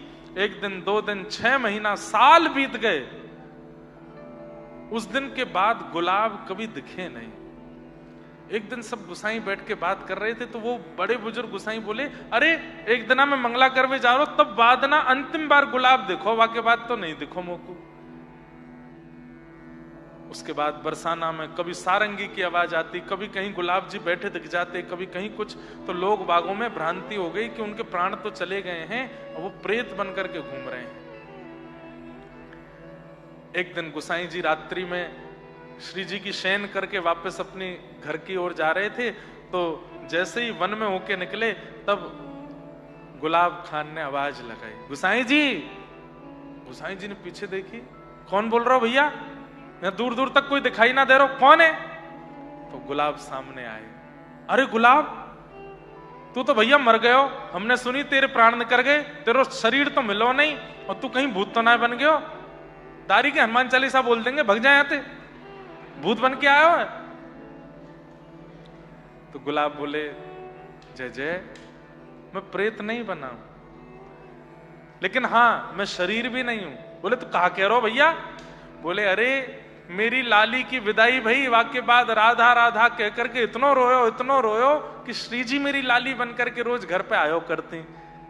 ललिता विशाखा जी को कष्ट भयो कि निकुंज छोड़ करके श्री जी रोज रोज जामे, ऐसा करो या गुलाब को ही निकुंज में ले आओ। एक दिन सारंगी सुनते सुनते श्री जी ने नृत्य कियो, आगे आगे श्री जी दौड़ी, पीछे पीछे मैं दौड़ो। यही बरसाने की कुंज गलीन में दौड़ते दौड़ते कब निकुंज में मैं पहुंच गया मुझको पता नहीं चली। अब मैं निकुंज में निवास करूं और वहीं श्री जी और प्रिया प्रियतम को सारंगी सुनाऊं। आपको केवल बतावे आया हूं, ये भ्रांति जो फैल रही है कि मैं प्रेत बन गया, प्रेत नहीं बना हूं, मैं सशरीर निकुंज में श्री प्रिया प्रियतम की सारंगी की सेवा कर रहा हूं। और इतना कहकर के गुलाब दिखने बंद हो गए। दूसरे दिन वो गुसाई जी तो रात भर वहीं बैठे रहे। कैसी कृपा, हे राधे श्री राधे। इसलिए गुलाब खां का समाधि नहीं है, उनका चबूतरा है, क्योंकि उनका शरीर नहीं मिला, वो तो सशरीर गए श्री जी की सेवा। अब सोचिए, कोई अपने पुत्री के नाम से श्री जी को प्राप्त कर सकता है, कितनी सहजता है। सहज स्वभाव पर नवल किशोरी जो को, सहज स्वभाव पर नवल किशोरी जो को, मृदुता दयालुता कृपालुता की राशि है। मृदुता दयालुता कृपालुता की राशि है। मैं कहूँ नरस कभी भूले हूँ न होत सखी, मैं कहूँ नरस कभी भूल होत सखी, रहत प्रसन्न सदा ये मुख हासी है। रहत प्रसन्न सदा ये मुख हासी। अरे ललिता विशाखा सखियां तो कहती हैं कि हमारी श्री जी जब निकुंज में जाए ना, तो ऐसा स्वभाव है हमारी प्रिया जी को कि चरणन के आगे आवे वारी चेंटा चेंटी भी मानव को आते देख भाग जाएं कि हम कहीं दब नहीं जाएं, लेकिन जब श्री जी चले ना तो चेंटा चेंटी लाइन लगा के खड़े रह जाएं कि अरे श्री जी आ रही हैं, इनके चरण पड़ जाएंगे। क्यों? क्योंकि इतने कोमल चरण है कि चरण धर भी देंगी तो ना मरेंगे हम। ऐसी हैं हमारी प्रिया जी। ऐसी सुकुमारी प्यारी लाल जी की प्राण प्यारी ऐसी सुकुमारी प्यारी लाल जू की प्राण प्यारी। धन्य धन्य धन्य ते ही जिनके उपासी हैं। धन्य धन्य धन्य ते ही जिनके उपासी है। हित ध्रुव और सुख जहाँ लग देखियत। हित ध्रुव और सुख सुनियत सदा। हाँ सुनियत जहाँ लगे सब सुख पासी हैं। सुनियत जहाँ लगे सब सुख। तो मैं नेत्र बंद करके कथा करूं, आप माइंड मत करना। जब ब्रज लीला होती है तो ऐसे ही कहने में सुख आता है। हमारी प्रिया जी की पहचान क्या है? कभी मान लो आपके नाम जप के प्रभाव से, आपकी निष्ठा के प्रभाव से, आपके विरह के प्रभाव से श्री जी के मन में आ गई कि आज से मिलना है, और तभी विशाखा जी बोली नहीं आप बैठो मैं मिलवे जरूर आए। कहा पता कि आप आई हो कि मैं। और कहीं विशाखा जी आ गई, कहीं ललिता जी आ गई। वैसे तो बड़ी बात यह भी है कि सखियां आ जाएं, लेकिन पहचानोगे कैसे कि श्री जी आई हैं? तो वो तो स्वभाव से ही पता चलेगी, उनके स्वभाव से ही जान सको। एक बार सब सखियों ने एक योजना बनाई और आज एक जैसी पोशाक, एक जैसो श्रृंगार, एक जैसी माला, एक जैसे काजल, एक जैसी लालिमा, एक जैसे कुंडल, एक जैसे कंठहार, एक जैसी चूड़ी, एक जैसी पायल। सब सखीन को और किशोरी जी को एक जैसा श्रृंगार। अरे महाराज जैसे श्रृंगार कियो तो ललिता, विशाखा, चंपकलता, चारुशिला सब आपस में एक दूसरे को देख करके कह रही हैं अरे श्यामाजू। बोले मैं श्यामाजू नहीं हूं, मैं तो इंदु लेखा हूं। अरे श्यामाजू, अरे मैं श्यामाजू नहीं हूं, मैं तो ललिता हूं। अरे श्यामाजू, अरे मैं विशाखा हूं। तब दूर खड़ी श्यामाजी मैं यहां बैठी हूं। आपस में सखी भी नहीं पहचान पा रही हैं कि किशोरी जी कहां है। तब ललिता विशाखा बोली अब आवे वो आनंद, आज श्याम सुंदर को आन दो। हे श्यामाजू आप बड़ी कहती रहें मेरे लाल जी तो मुझसे बहुत प्रेम करें, मेरे लाल जी तो मुझसे ऐसा स्नेह करें, आज आन दो इनको। अगर हम 9 में से 8 तो सखी है, 9वीं किशोरी जी, 9 में से इनने पहचान लियो कि किशोरी जी कौन है तो हम सदा के लिए नतमस्तक रहेंगी। जब जब श्याम सुंदर आएंगे तब तब सिर झुका के उनको स्वागत किया करेंगे। किशोरी जी बोली मेरे श्याम सुंदर तो पहचान जाएंगे। ललिता जी बोली आप पक्ष मत लियो, आन दो, और जब आवेंगे तब हम देखेंगे। निकुंज में रास को समय भयो। बंधुओं रास रोज होता है ठाकुर जी का, आज भी होता है, नित्य ठाकुर जी का विहार रास चलता ही रहता है। हमें दिखता नहीं क्योंकि दृष्टि नहीं वैसी। क्यों पड़े हैं इतने महात्मा वृंदावन में? क्या मिल रहा है वृंदावन में? अनुभव होता है उस रास का। इतनी भीड़ में, इतनी चकाचौंध में, इतनी ज्यादा अव्यवस्था वृंदावन में हो रही है, लेकिन अभी भी महात्मा छोड़ते नहीं वृंदावन को। एक क्षण चरण भार नहीं रखते। क्या है उस वृंदावन में? वो अनुभव होता है रास का। श्याम सुंदर अनुभव कराते हैं।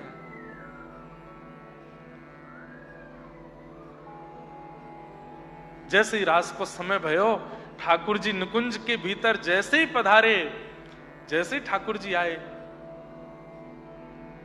श्री राधे वृषभानुभूप तनये श्री कृष्ण पूर्णानने।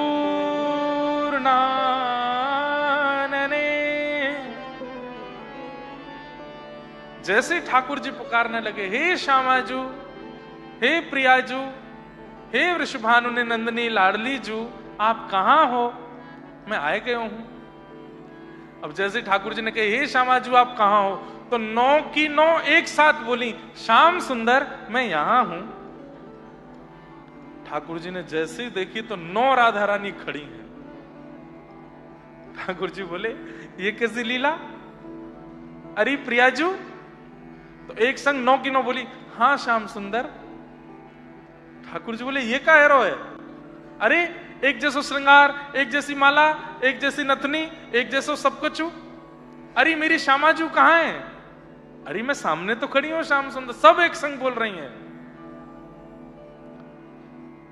ठाकुर जी बोले ये कहा लीला है ये ने बताओ तो।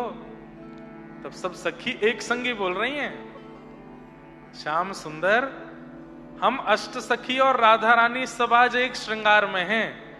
आप बहुत प्रेम करें ना प्रियाजू से। बोले हाँ, तो आज बताओ हम में से राधा रानी कौन है, बताओ। को वृषभानु किशोरी इन में, को वृषभानु किशोरी सब लोग गाओ। को वृषभानु किशोरी इन में, को वृषभानु किशोरी इन में। श्याम बताए दो अपने कर सो, श्याम बताए दो अपने कर सो। हे श्याम सुंदर, आप अपने कर मतलब हाथ से बताओ हम में ते प्रिया जी कौन सी हैं। बहुत आप अपनो प्रेम बतावे ना। श्याम बताए दो अपने कर सो, श्याम बतायो अपने कर सो। बालापन की जोड़ी, बालापन की जोड़ी। अरे प्रिया जी के संग में आप बालपन से हैं, अरे जन्म जन्म से हैं। इतनी तो पहचान है गई होगी कि हम में तो किशोरी जी कौन सी, बताओ। आज पता चलेगी। बड़े बने रास बिहारी, बताओ कौन सी है रासेश्वरी। ठाकुर जी कह रहे हैं अच्छा मुझको बताना। बोले हाँ। एक एक सखी के पास ठाकुर जी जा रहे हैं, वहां के नेत्रन में गाड़ के देखें और वो सखी श्री प्रिया जी की तरह अपनी नजर नीची कर ले, वैसी मुस्कान लगे। सो ठाकुर जी कहें ये रही श्यामाजू, ये रही श्यामाजू। ऐसे मैं देखूं और नीचे नजर कर लें ये तो श्यामाजू ही हैं। तो सबने सिर हिलाया, ना ये श्यामाजू नहीं है। बोले नहीं है, तुम सबन को मेरी सौगंध है, सही सही बता दी हूं। जब श्यामाजू मिल जाए तो बोलना पड़ेगा कि हाँ ये श्यामाजू है। बोले हम बोल देंगे आपकी सौगंध है, लेकिन पहले सही बताओ श्यामाजू है कौन सी। ठाकुर जी ने रूप से, रंग से, वस्त्र से, सब तरीके से पहचानने का प्रयास किया, पर प्रिया जी नहीं मिली। तब ठाकुर जी जान गए वो तो स्वभाव से मिलेंगे। और उनको स्वभाव कैसे परखो जाए। आहा। तुरंत ठाकुर जी दूर गए और 9 की 9 एक संग खड़ी हैं। ठाकुर जी कह रहे हैं वह ठाड़ी। सब सखी बोल कहां ठाड़ी? बोले वो ठाड़ी। बोले कहां? बोले वो रही। वह ठाड़ी युवतिन के यूथ में, वह ठाड़ी युवतिन के यूथ में। कैसी हैं? बोले नील बसन तन गोरी, नील बसन तन गोरी। नीले वस्त्र पहने हैं और गोरो तन है। सब सखी हंसन लगी। बोले ये कोई बात है, हम सब गोरी हैं, सब ने नीले पहने हैं। ठाकुर जी बोले आगे तो सुनो। बोले बताओ।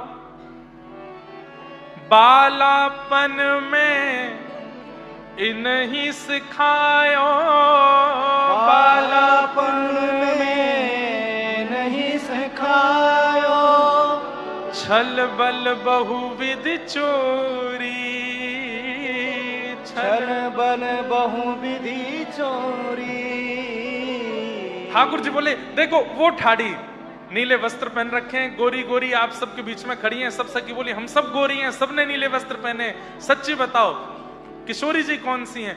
बोले अरे यही तो हैं जिनने मुझको बचपन में छल करनो और चोरी करनो, लोगन के घर बार लूटनो, इन्ने ही तो मुझको सिखायो। जैसे ही ठाकुर जी ने कही इन्ने ही मुझको चोरी करनी सिखाई, सोई किशोरी जी कमर पे हाथ धर, मैंने कब सिखाया आपको? झूठ बोल रहे हैं। अरे ललता ये झूठ बोल रहे हैं, मैंने लाए सिखायो। ठाकुर जी मुस्कुरा के गए, किशोरी जी के गले में हाथ डाल के बोले, ये वृषभानु किशोर तुम में, ये वृषभानु किशोरी तुम में। ललता विशाखा बोली, अरे श्यामा जी कहा कि आपने? किशोरी जी सकुच आए गए, अरे मैंने जानबूझ के नहीं क्यों, ये झूठो आरोप लगा रहे। अरे वो तो करेंगे ही ऐसा कि आप बोलो। ठाकुर जी अगली पंक्ति में क्या कह रहे हैं, इनके गुण की, ध्यान से सुनो, इनके गुण की ग्रंथ मालूम में, इनके गुण की ग्रंथ मालूम में, आजहु उरते न छोरी, आजहु उरते न छोरी। अरे सखियों, तुम सब यूं सोचो कि मैं किशोरी जी के इतने अधीन क्यों रहूं? इनके गुणन के कारण। ये इतनी सरल हैं, इतनी सहज हैं, इतनी भोली हैं। अरे मेरे गले में सदा इनके गुणन की माला ही लगी रहे। मैं रात में सोऊं भी हूं ना तो इनके गुणन की माला पहन के सोऊं, और बस यही प्रार्थना करूं ऐसे गुण मुंह में आ जाएं जैसी हमारी प्रिया जी में, जैसी हमारी श्यामा जी।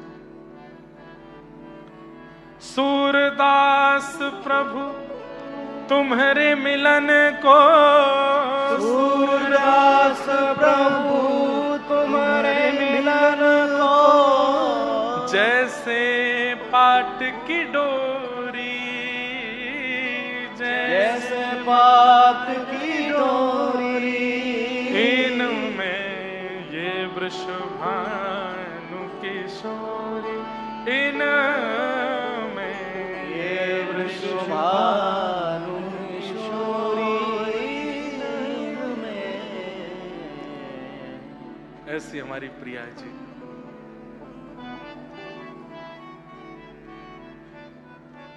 और जब सब सखीन ने देख लियो कि श्याम सुंदर और श्री प्रिया जी एक है गए हैं,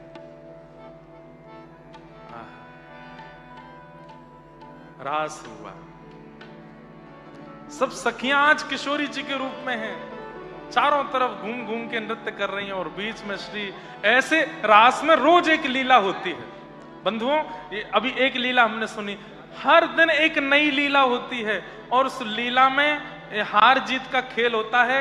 ठाकुर जी जीत जाते हैं, कभी किशोरी जी जीत जाती हैं, और जीत के बाद में फिर सब सखियां मिलके कुंज सजाती हैं, और ठाकुर जी का प्रिया प्रियतम का नित्य विहार होता है रास। राधा नचे कृष्ण नचे, नचे गोपी जन, राधा नचे कृष्ण नचे, नाचे गोपी जन। ओ राधा नचे कृष्ण नचे, नाचे गोपी जन। ओ राधा नचे कृष्ण नचे, नाचे गोपी जन। क्योंकि मन मेरा बन गया सखी रे पावन वृंदावन। ओ मन मेरा बन गया सखी रे पावन वृंदावन।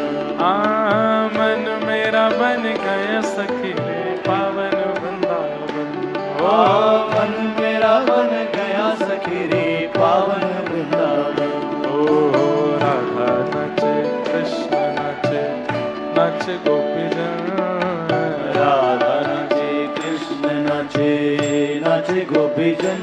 क्योंकि मन मेरा बन गया सखी रे पावन वृंदावन। ओ मन मेरा बन गया सखी रे पावन वृंदावन। रास रचो है, रास रचो है, आज यमुना किनारे महारास रचो है। ओ रास रचो है, रास रचो है, आज यमुना किनारे महारास रचो है, रास रचो है, आज यमुना किनारे महारास रचो है। रास रचो है, रास रचो है, आज यमुना किनारे महारास रचो है। हे गोपाल गोपाल गोपाल गोपाल, हे गोपाल गोपाल गोपाल गोपाल, हे गोपाल लाल झूमे वृंदावन में आ। चलो चलो सखी, चलो चलो सखी, चलो चलो सखी, देखे आवे रास बिहार आज रे। गोपाल लाल झूमे वृंदावन में आज। चलो सखी, आज चलो चलो सखी, देखे आवे रास बिहार। गोपाल लाल झूमे वृंदावन में आ। चलो चलो सखी, आरी चलो सखी, देखे आवे रास बिहार आज रे। गोपाल लाल झूमे वृंदावन में आज। चलो सखी, आज चलो सखी, देखे आवे रास बिहार। सूरज भी नाचे, चंदा नाचे, नाचे तारागण। सूरज भी नाचे, चंदा नाचे, नाचे तारा। ब्रह्मा भी नाचे, शंकर नाचे, नाचे देवगण। ब्रह्मा भी नाचे, शंकर नाचे, नाचे देवगण। क्योंकि मन मेरा बन गया सखीरी पावन वृंदावन। मन मेरा बन गया सखीरी पावन वृंदावन। ओ मन मेरा बन गया सखीरी पावन वृंदावन। मन मेरा बन गया सखीरी पावन वृंदावन। ओ रास रचो है, रास रचो है, आज यमुना किनारे महारास रचो है। रास रचो है, रास रचो है, आज यमुना किनारे महारास रचो है। रास रचो है, रास रचो है, आज यमुना किनारे महारास रचो है। रास रचो है, रास रचो है, आज यमुना किनारे महारास रचो है। वंशी वट पे यमुना तट पे कान्हा रास रचावे। वंशी वट पे यमुना तट पे कान्हा रास रचावे। ओ गोपी बन के शंकर आए, गोपेश्वर कहलाए हो। गोपी बन बोल गोपेश्वर महादेव की। गोपेश्वर कहलाए। डम डम डमरू बाजे कान्हा की मुरली पे। डम डम डमरू बाजे कान्हा की मुरली पे। ओ डम डम डमरू बाजे कान्हा की मुरली पे। डम डम डमरू बाजे कान्हा की मुरली पे। जग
चंद्र किरण सा श्याम सलोना, दो आंखें कजरारी हो।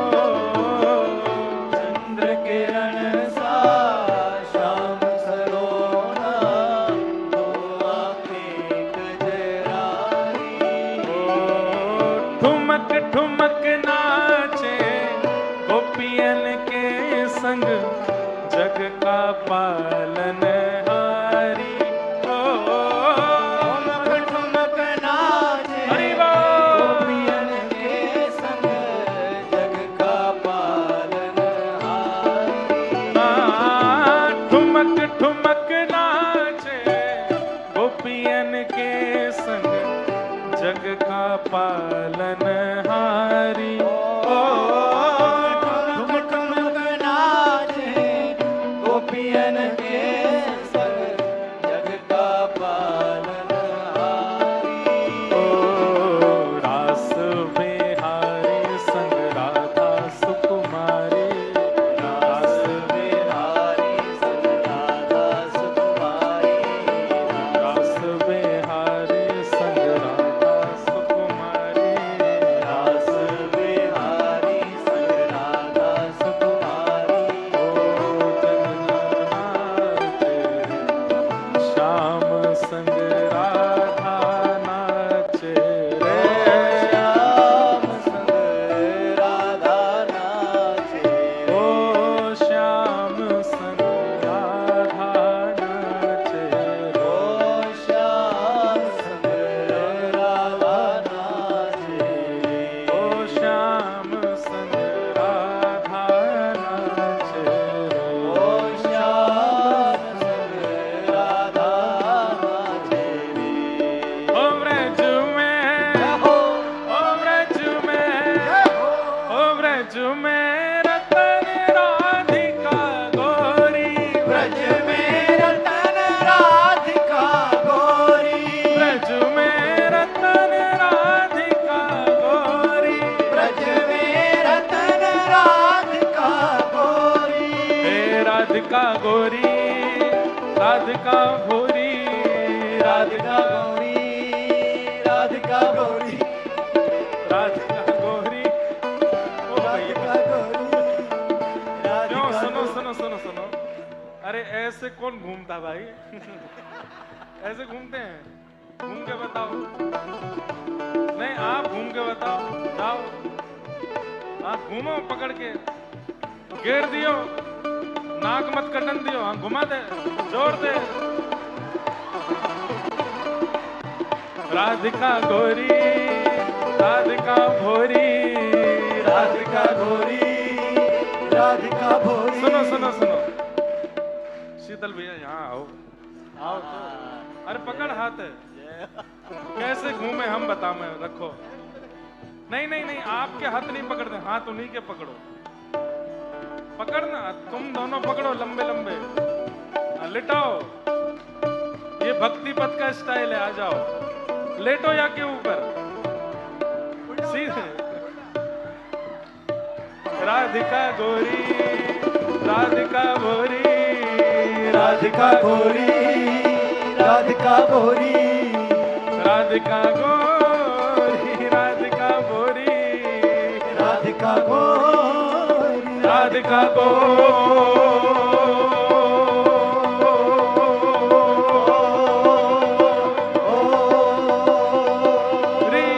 ओ ब्रज में, ओ ब्रज में, ओ ब्रज में रतन राधिका गोरी। ब्रज में रतन राधिका गौरी। ओ ब्रज में रतन राधिका गोरी। ब्रज में रतन राधिका बल विश्वभानु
हमारे जाने का बिल्कुल गम नहीं है आपको। अरे भुजा उठा के पूरे जोर से बोलो कि महाराज मेलबर्न में ही राधा नाम ही गूंजता रहे 1 साल तक। ओ ब्रज में, ओ ब्रज में, ओ ब्रज में रतन राधिका गोरी, ब्रज में रतन राधिका गोरी, ब्रज में रतन राधिका गोरी, ब्रज में रतन राधिका गोरी। कृष्णदास प्रभु गिरधर नागर, कृष्णदास प्रभु गिरधर नागर, कृष्णदास प्रभु गिरधर नागर, कृष्णदास प्रभु गिरधर नागर, ओ प्रभु गिरधर नागर, गिरधर नागर, गिरधर नागर, गिरधर नागर, कृष्णदास प्रभु गिरधर नागर, कृष्णदास प्रभु गिरधर नागर। नागरी नवल किशोरी, नागरी नवल किशोरी, ओ नागरी नवल किशोरी, नागरी नवल किशोरी। ओ ब्रज में, ओ ब्रज में, ओ ब्रज में रतन राधिका गोरी, ब्रज में रतन राधिका गोरी, हाँ ब्रज में रतन राधिका गोरी, ओ ब्रज में रतन राधिका गोरी। हे राधिका गोरी, राधिका भोरी, राधिका गोरी, राधिका भोरी, हे राधिका गोरी, राधिका भोरी, राधिका गोरी, राधिका गोरी।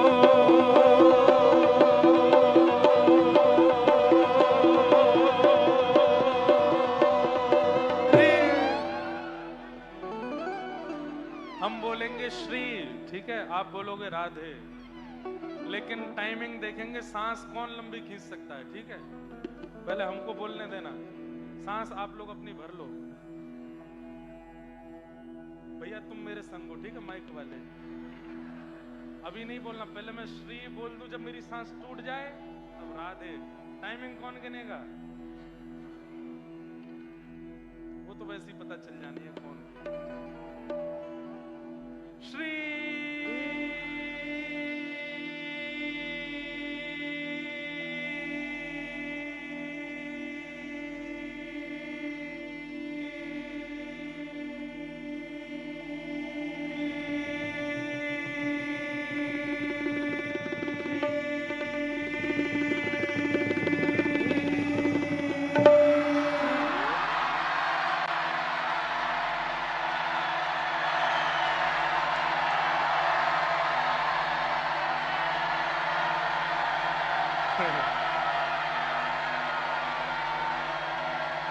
अंबे सांस तोड़ रहे हैं दारी के सबरे, आधे बोल रहे हैं आधे सांस ले रहे हैं।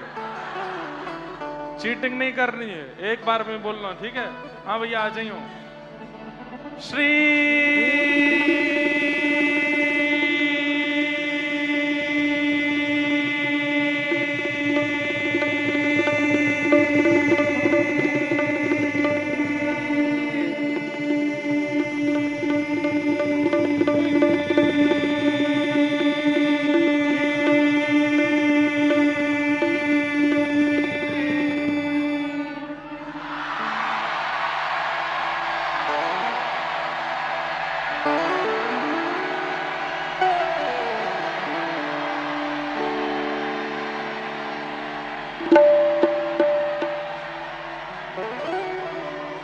विजेता हैं व्यास जी, ताली बजाओ।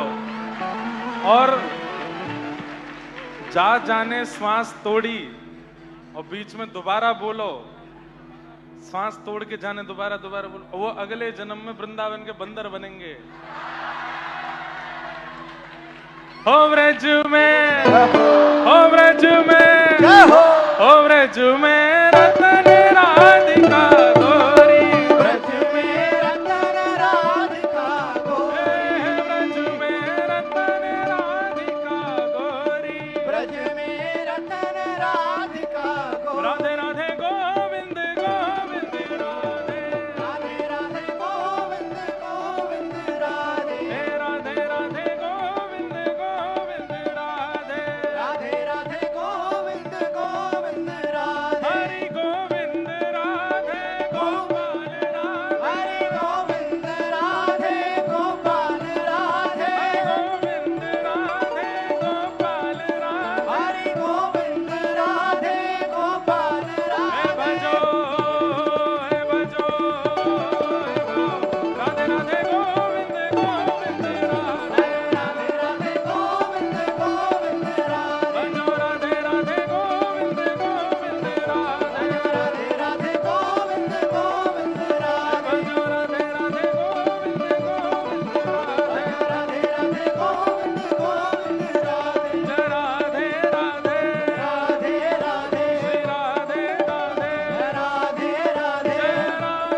जय श्री राधा वल्लभ लाल की जय पूछ री के लौटा की हुक हुक प्यारे। क्या बात है बंसी वाले, रोज चकाने, रोज रोज चकाने थोड़ी होते हैं। जगन्नाथ चकाने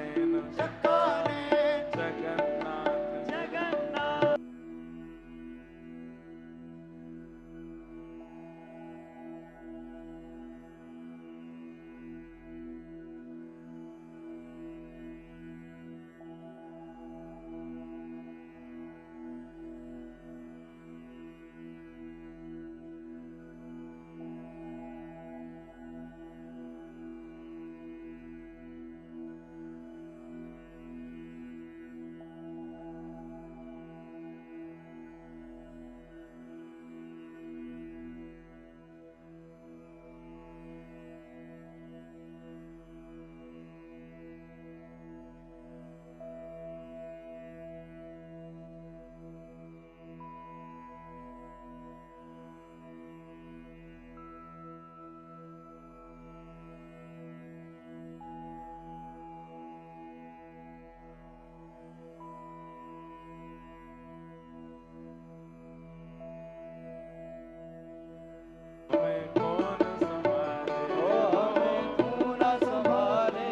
जगन्नाथ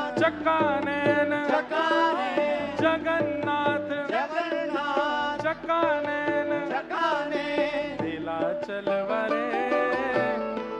संभाले तो हमें कौन संभाले, ओ तू न संभाले तो हमें कौन संभाले। हाँ तू न संभाले तो हमें कौन संभाले, हरि तू न संभाले तो हमें कौन संभाले। हाँ तू न संभाले तो हमें कौन संभाले। प्रभु तू न संभाले तो हमें कौन संभाले। वृंदावन प्यारो वृंदावन, वृंदावन प्यारो वृंदावन, श्री वृंदावन में वृंदावन मेरो वृंदावन। श्यामा हृदय कमल सो प्रगटो, श्यामा हृदय कमल सो प्रगट्यो, श्यामा हृदय कमल सो प्रगटो, श्यामा हृदय कमल सो प्रगट्यो। और श्याम हृदय गुहार, वृंदावन मेरो वृंदावन, वृंदावन मेरो वृंदावन, हे श्री वृंदावन प्यारो वृंदावन, हे वृंदावन प्यारो वृंदावन। श्री गोपाल भट्ट जुगी हृदय वेदना प्रगट्यो शालिग्राम, गोपाल भट्ट जुगी हृदय वेदना प्रगट्यो शालिग्राम। हे रूप सुधा को खान हमारो, रूप सुधा को खान हमारो, वृंदावन में सब ते न्यारो, वृंदावन में सबने न्यारो। राधा रमण दुलार, वृंदावन में वृंदावन, ओ वृंदावन मेरो वृंदावन, हे श्री वृंदावन प्यारो वृंदावन, वृंदावन मेरो वृंदावन। यह आनंद करवावे वारो, यह आनंद करवावे वारो, हम सबको मिलवावे वारो, हम सबको मिलवावे वारो। श्री राधा गिरधर लाल, वृंदावन मेरो वृंदावन, वृंदावन मेरो वृंदावन, हे श्री वृंदावन प्यारो वृंदावन, हे वृंदावन मेरो जय वृंदावन। जय श्री राधे जय श्री राम, राधे जय जय श्री राम।